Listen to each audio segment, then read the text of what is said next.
Hey guys, कैसे हो आप लोग। बहुत बहुत स्वागत है आपका super fast classes YouTube channel में। गाइज, आज की इस वीडियो में हम क्लास 10th वालों के लिए उनके इलेक्ट्रिसिटी यानी वैद्युत लेसन से एक काफी इंपॉर्टेंट न्यूमेरिकल यानी विज्ञान का सवाल देखने वाले हैं। जी हाँ गाइज, आप लोग देख सकते हैं क्वेश्चन क्या है स्क्रीन पे। ठीक है, यहाँ आप लोग देख सकते हैं कि किसी विद्युत बल्ब का अनुक्तांक। ठीक है, देखिए ये अनुक्तांक क्या होता है इसको हम अभी समझेंगे। ठीक है, 220 वोल्ट 100 वाट है। जब इसे 110 वोल्ट पर प्रचालित करते हैं, प्रचालित मतलब यूज, ठीक है, प्रचालित करते हैं, तब इसके द्वारा उपभुक्त, ठीक है, उपभुक्त मतलब वही लिया गया शक्ति कितना होगा। ठीक है, शक्ति कितनी होती है, ये क्वेश्चन है। काफी टफ क्वेश्चन है, काफी अच्छा क्वेश्चन है। ठीक है, चलिए इस क्वेश्चन को हम एकदम अच्छे से समझते हैं कि ये क्वेश्चन क्या बोल रहा है। ठीक है, तो चलिए आपका टाइम वेस्ट न करते हम इस वीडियो को आगे बढ़ाते हैं। तो देखिए, चलिए सबसे पहले थोड़ा मैं इस चीज को इरेज कर लेता हूं ताकि सारी चीजें आपको अच्छे से दिखा सकूं। ठीक है, इस चीज को मैं थोड़ा इरेज कर लेता हूं। ओके, देखिए यहाँ अनुक्तांक का मतलब क्या है, ये अनुक्तांक लिखा है। जैसे आप कोई भी बल्ब मार्केट से लाएंगे, यहाँ मैं एक बल्ब का इमेज ले लेता हूं, उसके माध्यम से आपको समझाता हूं थोड़ा। देखिए यहाँ जो आप बल्ब देख रहे हैं, देखिए इस बल्ब पे कुछ चीजें अंकित है। यहाँ पे आप देखिए कुछ चीजें अंकित है। ठीक है, इसी तरह आप मार्केट से खासकर ये जो आपके घरों में जो पीले वाले बल्ब होते हैं ना, 100 वाट के 200 वाट के, उस पे देखेंगे ना, ध्यान से देखेंगे तो उस पे अंकित होता है, उस पे लिखा होता है 220 वोल्ट 100 वाट, ऐसे लिखा होता है। आप ध्यान से देखिएगा तो देखिए यहाँ पे ये कुछ चीजें यहाँ पे मेंशन है, यानी यहाँ पे लिखा गया है। ठीक है, या देखिए खासकर आजकल जो एलईडी आ रही है उन पे कुछ नहीं लिखा होता है, उनका जो कवर होता है उसी पे लिख दिया होता है कि हाँ ये 7 वोल्ट की है, 9 वोल्ट की है, जो भी हो। ठीक है, तो आप उसे देख लीजिएगा, आप देख सकते हैं। उसी को हम बोलते हैं अनुक्तांक। क्लियर है आपको। तो यही बोल रहा है कि मतलब किसी विद्युत बल का अनुक्तांक यानी उस पे 220 वोल्ट 100 वाट लिखा हुआ है, मतलब इसका मतलब कि 100 वाट का वो बल्ब है और 220 वोल्ट पर वह कार्य करेगा अच्छे से। ठीक है, लेकिन हम इसे 110 वोल्ट पे ही प्रचालित करते हैं, यूज करते हैं, तब तब इसके द्वारा ली गई शक्ति कितनी होगी, ये क्वेश्चन है। और यहाँ देखिए ये 4 ऑप्शन है। देखिए मैंने ऑप्शन डाल दिया है, लेकिन यह क्वेश्चन आप लोग के बोर्ड एग्जाम में कहीं ना कहीं 3 मार्क में पूछेगा ही पूछेगा। ठीक है, तो चलिए हम समझते हैं इन सारी चीजों को। अब हम क्वेश्चन को सॉल्व करते हैं, देखते हैं हम लोग का क्वेश्चन कैसे सॉल्व होगा। इन चीजों को मैं थोड़ा इरेज कर लेता हूँ। ओके, मैं इसको डिलीट कर देता हूँ। देखिए सबसे पहले यहाँ हमें शक्ति पूछ रहा है, यानी पावर पूछ रहा है। तो देखिए पावर की मैं 3 आपको मतलब आप पढ़े होंगे इलेक्ट्रिसिटी में, तो इसका 3 फार्मूला मेनता होता है। एक होता है पहला P equal to V into I. ठीक है, V इंटू आई यानी वही V है, ये फर्स्ट फार्मूला होता है। ये तो पावर, ये शक्ति का ये नॉर्मल शुरू एकदम इनिशियल फार्मूला होता है कि विभवांतर और विद्युत धारा का जो गुणनफल होता है वही शक्ति होता है, पावर होता है। ठीक है, इसी फार्मूले से एक और फार्मूला निकल जाता है, वो होता है P equal to I square into R. ये कहाँ से फार्मूला आया, इसको भी मैं एकदम अच्छे से आपको बता दूंगा। देखिए वीडियो आप ध्यान से एकदम अच्छे से देखिए, सारी चीजें आपको समझ में आ जाएंगी। और एक और फार्मूला आ जाता है आपका P का, कि P इक्वल टू आपका हो जाता है V स्क्वायर बटा आर। ये 3 फार्मूले होते हैं, ये तीनों फार्मूले। फर्स्ट फार्मूला तो आपका इनिशियल लेवल का है, ये तो आप जानते ही होंगे। ये सेकंड फार्मूला कहाँ से है, P equal to I into R, तो इसको मैं बता देता हूँ। ठीक है, क्योंकि आपने देखिए ओम्स लॉ पढ़े होंगे आप, V equal to I into R, आपने ओम्स लॉ पढ़ा होगा। ठीक है, V equal to I into R. तो देखिए अगर यहाँ से अगर देखा जाए, V बराबर क्या है, I इंटू आर है। क्लियर है आपको, V बराबर क्या है, I इंटू आर है।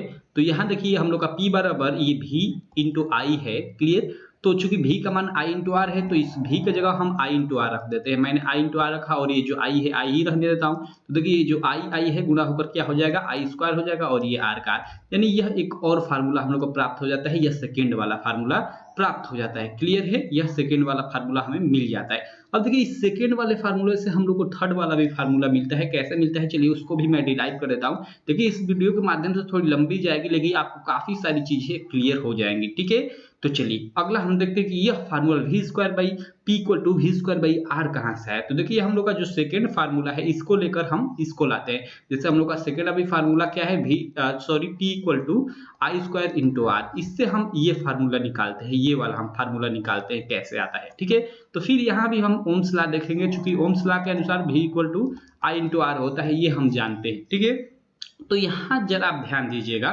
ठीक है। यहाँ आप जरा ध्यान दीजिएगा, यहाँ से अगर ये हम लोग का आई स्क्वायर है तो यहाँ से मैं आई निकालूं तो आई बराबर क्या हो जाएगा, वी बटा आर हो जाएगा। हो जाएगा नहीं हो जाएगा, देखिए आई इंटू आर आपस में गुणा है, आर इधर आ जाएगा तो बटा हो जाएगा, यानी वी बटा आर इक्वल टू आई हो जाएगा। उसी को हम पूरा पलट देंगे, यानी आई इक्वल टू वी बटा आर हो जाएगा। लेकिन चूंकि यहाँ पे आई स्क्वायर है, यहाँ पे क्या है, आई स्क्वायर है, तो यहाँ पे मैं स्क्वायर करता हूँ तो यहाँ भी स्क्वायर हो जाएगा, यानी आई स्क्वायर बराबर वी स्क्वायर बटा आर स्क्वायर हो गया। तो यहाँ मैं आई स्क्वायर की जगह क्या लिख सकता हूँ, वी स्क्वायर बटा आर स्क्वायर लिख सकता हूँ। तो ये हो गया वी स्क्वायर और बटा ये हो गया आर स्क्वायर, क्लियर है। और ये आर पहले से है तो इंटू आर हो गया। अब देखिए यहाँ आप थोड़ा ध्यान दीजिएगा, ठीक है।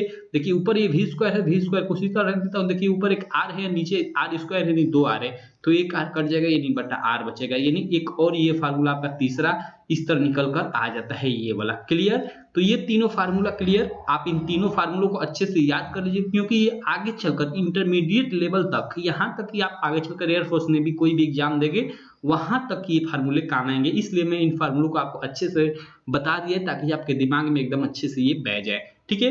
अब चलिए हम जो हम लोग का ये क्वेश्चन है इस चीज को हम करते हैं, ठीक है। देखिए सबसे पहले हमें क्या क्या दिया है उन चीजों को देख लेते हैं। सबसे पहले देखिए हमें यहाँ विभवांतर दिया है, विभवांतर V इक्वल टू हमें क्या दिया है, 220 वोल्ट, ठीक है। और उसके बाद हम लोग का क्या दिया है, यहाँ पे देखिए शक्ति दिया है, पावर दिया है, P इक्वल टू हमको क्या दिया है, 100 वाट दिया है, ठीक है। 100 ये W वाट को प्रदर्शित करता है। देखिए ये V ये जो है विभवांतर को प्रदर्शित करता है, और ये जो V है, ठीक है, ये जो V है ये वोल्ट को प्रदर्शित करता है, विभवांतर का मात्रक वोल्ट, और ये V जो है विभवांतर को प्रदर्शित करता है, क्लियर है। तो आई होप आपको इस ये जो भी है और इस भी में अंतर मालूम चल गया होगा। यह भी वोल्ट को प्रदर्शित कर रहा है और यह जो भी है विभवांतर को प्रदर्शित कर रहा है। तो भी इक्वल टू हमें 220 वोल्ट दिया हुआ है, क्लियर है। अब देखिए यहाँ से हम यहाँ एक ये फार्मूला देखिए, आप लोग ध्यान दीजिए, इन्हीं तीनों फार्मूलों में से दो किसमें मालूम है, हम लोग का एक भी है और एक पी है। तो हम लोग का भी और पी कहाँ है, यहाँ पे है, आप लोग देख सकते हो यहाँ पे है भी और पी, ठीक है। तो इस फार्मूले में हम रखकर, और चूंकि आर का यहाँ से हम मान निकालेंगे, ठीक है। देखिए आर का हम मान क्यों निकालेंगे, क्योंकि देखिए जो आप लोग का बल्ब है उसका रजिस्टेंस यहाँ और फिर यहाँ 110 वोल्ट पे या 220 वोल्ट पे उसका रजिस्टेंस जो होगा दोनों जगह समान होगा, ठीक है।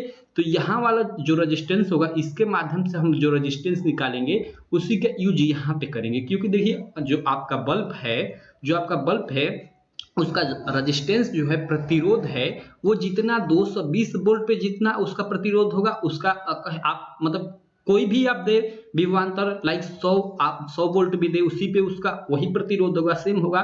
तो इसलिए यहाँ से जो हम लोग का ये V और P मालूम है, यहाँ से हम क्या करेंगे, R का मान ज्ञात करेंगे। तो इसलिए हम इसका जो ये थर्ड वाला फार्मूला है उसी को हम लगाएंगे। तो चलिए जो हम लोग का थर्ड फार्मूला है उसको हम लगाते हैं। तो थर्ड हम लोग का क्या फार्मूला है, आप लोग देख सकते हैं स्क्रीन पे, हम लोग का थर्ड फार्मूला है P equal to V square upon में R, ठीक है। इस फार्मूले को लगाते हैं, चलिए मैं बराबर करता हूँ। V स्क्वायर, V यानी हम लोग का 220 और स्क्वायर है तो दो बार इसका गुणा है, V स्क्वायर यानी 220 गुणे 220 और बट्टा में हम लोग का क्या है, देखिए बट्टा में हम लोग का चूंकि R है, ठीक है। तो R तो हमें दिया नहीं है तो R को मैं इसी तरह रख देता हूँ, और यहाँ पे हम लोग का जो ये P है, P का मान हमें दिया है, कितना दिया है, P का हमें मान दिया है, यहाँ पे आप लोग देख सकते हैं 100 वाट, ठीक है। तो 100 वाट क्या हो जाएगा, वही बराबर हम लोग का 100 वाट हो जाएगा, क्लियर। चलिए आई होप आप लोग को यहाँ थोड़ा क्लियर नहीं हुआ होगा, इस चीज को मैं अच्छे से थोड़ा एक बार और लिख देता हूँ कि आपको सारी चीजें समझ में आ जाए, ठीक है। इसको मैं कट करता हूँ और थोड़ा इसको ऊपर कर मैं लिखता हूँ ताकि मतलब अच्छे से चीजें आपको समझ में आए। देखिए यहाँ पे आप ध्यान दीजिए, हमें P हमें कितना दिया है, 100 वाट, तो यहाँ P की जगह मैं 100 रख लेता हूँ और बराबर देखिए V का स्क्वायर यानी V हमें दिया है 220, तो 220 रखता हूँ, चूंकि स्क्वायर है तो यानी उसका दो बार गुणा, ठीक है, हो गया। और बटा ये R है तो R को मैं सेम उसी तरह रहने देता हूँ, क्लियर। अब चलिए हम आगे चलते हैं, अब चलिए हम आगे चलेंगे, यहाँ देखते हैं, चूंकि ये R इधर हम लोग का आ जाएगा, R इक्वल टू क्या हो जाएगा हम लोग का 220 गुणे 220 बट्टा में ये 100 यहाँ बट्टा में आ जाएगा। अब देखिए ये दोनों हम लोग का कट गया, ठीक है। तो यहाँ से देखिए फाइनली हम लोग का R बराबर क्या प्राप्त होगा, आप लोग ध्यान दीजिएगा, यहाँ से हम लोग का अब R बराबर, ठीक है, हो जाएगा। यहाँ मैं R इक्वल टू लिख देता हूँ, ये 22 का आप लोग गुणा कर देंगे, ठीक है। तो 22 का अगर आप गुणा करते हैं तो 484, दोनों का ये गुणा करेंगे 22 गुणे 22 तो 484 आ जाएगा, ठीक है। और चूंकि R है यहाँ पे, R यानी रेजिस्टेंस है और रेजिस्टेंस का मात्रक ओम होता है, प्रतिरोध का मात्रक ओम होता है, तो यहाँ ओम लगा देंगे। यानी देखिए ये जो हम लोग को प्रायोरिटी प्राप्त हुई, ठीक है, ये 444 ओम, ठीक है। ये क्या है, आप लोग का जो बल्ब है, जो आप लोग का बल्ब है उसका क्या है, रेजिस्टेंस है। रेजिस्टेंस यानी प्रतिरोध। देखिए प्रतिरोध कभी बदलता नहीं है। एक बार मैं फिर ऊपर चलता हूं, ठीक है। देखिए जो प्रतिरोध यहाँ रहेगा, जो यहाँ प्रतिरोध रहेगा, यानी 220 वोल्ट पे जो 100 वाट का हम लोग का बल्ब है, उस बल्ब का 220 वोल्ट पे, ठीक है, जो प्रतिरोध रहेगा वही प्रतिरोध 110 वोल्ट पे भी रहेगा। आप इस बात को ध्यान दीजिएगा। क्लियर है आपको? चलिए अब हम आगे, अब हम ज्ञात कर लेते हैं कि 110 वोल्ट पर वह कितना शक्ति खर्च होगा उसका, ठीक है। तो चलिए यहाँ पे मैं इन सारी चीजों को थोड़ा इरेज कर लेता हूँ, यहीं पे मैं आपको समझा देता हूँ, ठीक है। ज्यादा दूर तक नहीं जाता हूँ, ठीक है। इसको मैं डिलीट करता हूँ। यहाँ पे आप लोग थोड़ा एक लाइन लिख लीजिएगा। यहाँ पे आप लिख लीजिएगा कि जब जब देखिए नीचे जो हम नीचे सॉल्व किए उसके नीचे से, जब बल्ब, ठीक है, जब बल्ब 110 वोल्ट पर प्रचालित, प्रचालित यहाँ पे लिख लीजिएगा, मैं प्र लिखकर 0 देता हूं, प्रचालित करते हैं, करते हैं, तब तब P बराबर, तब हम लोग का P क्या होगा, यानी पावर क्या होगा, शक्ति कितनी लगेगी। तो अब देखिए यहाँ हम कौन सा फार्मूला लगाएंगे, चूंकि देखिए हमें 110 वोल्ट यहाँ हमें विभवांतर मालूम है, और अभी हमने नीचे रेजिस्टेंस निकाला, हमने नीचे रेजिस्टेंस निकाला ना, हमने R नीचे निकाला, कितना निकाला, 484, यानी हमें R मालूम है, ठीक है। तो हमें R और V किस में मालूम है, चूंकि हमें R, ठीक है, और V इसमें मालूम है सीधे सीधे, तो इसी फार्मूले पर रख देंगे। ये तीसरा वाला, दोनों में हमें तीसरा वाला ही फार्मूला यूज करना है, तो P इक्वल टू तीसरा वाला ही फार्मूला हम लगाएंगे, V स्क्वायर अपन में R, ठीक है, बराबर। देखिए V स्क्वायर, तो V स्क्वायर की जगह अब यहाँ हम 110 रखेंगे, 110 गुणे 110 और बट्टा में R यानी रेजिस्टेंस, रेजिस्टेंस हम लोग का 484 है जो हमने नीचे निकाला था, तो हम 484 यहाँ रख देंगे। और देखिए आप इसको सॉल्व करेंगे, ठीक है, तो आप इसको सॉल्व कर लीजिए, कट पीट कर आप लोग का 25 वाट आएगा, ठीक है। यहाँ पे W वाट लिखेंगे, क्यों, क्योंकि हमने शक्ति निकाला, यहाँ पावर निकाला, और पावर जो शक्ति होती है, शक्ति का मात्रक क्या होता है, वाट होता है, और वाट को शॉर्ट में हम W से प्रस्तुत करते हैं, इसलिए मैंने यहाँ W लिखा, ठीक है। इस प्रकार हम लोग का जो ये ऑप्शन 4 है यह सही होगा, ठीक है। तो आई होप ये सारी चीजें एकदम अच्छे से आपको समझ में आ गई होंगी, ठीक है। देखिए थोड़ा ये मैं इधर उधर अच्छे से मतलब नहीं किया हूँ, ठीक है, इधर उधर है, मतलब उथला पुथला। तो देखिए इसका मैं एकदम अच्छे से सॉल्यूशन अपना जो टेलीग्राम है, ठीक है, जो टेलीग्राम चैनल है, जिसका लिंक इस वीडियो के डिस्क्रिप्शन में आपको मिल जाएगा, आप वहां से क्लिक कर टेलीग्राम पे जुड़ जाइएगा, टेलीग्राम ग्रुप में, वहां मैं इसका सॉल्यूशन एकदम अच्छे से आपको डाल दूंगा, आप लोग वहां से देख लीजिएगा, ठीक है। तो बस रहने देते हैं इस वीडियो में। आई होप आप लोगों को वीडियो अच्छी लगी होगी। वीडियो अच्छी लगी तो चैनल को सब्सक्राइब करें, वीडियो को लाइक करें, और अपने सारे दोस्तों में इस वीडियो को शेयर करें। तो बस थैंक यू।